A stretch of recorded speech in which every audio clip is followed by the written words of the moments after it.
Татьяна Храпова, 6 лет. Театральная студия «Сорсо».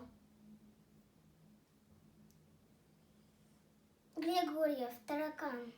На скатерть во время обеда выполз такой таракан, что если стаканом накрыть таракана, таракан увезет стакан.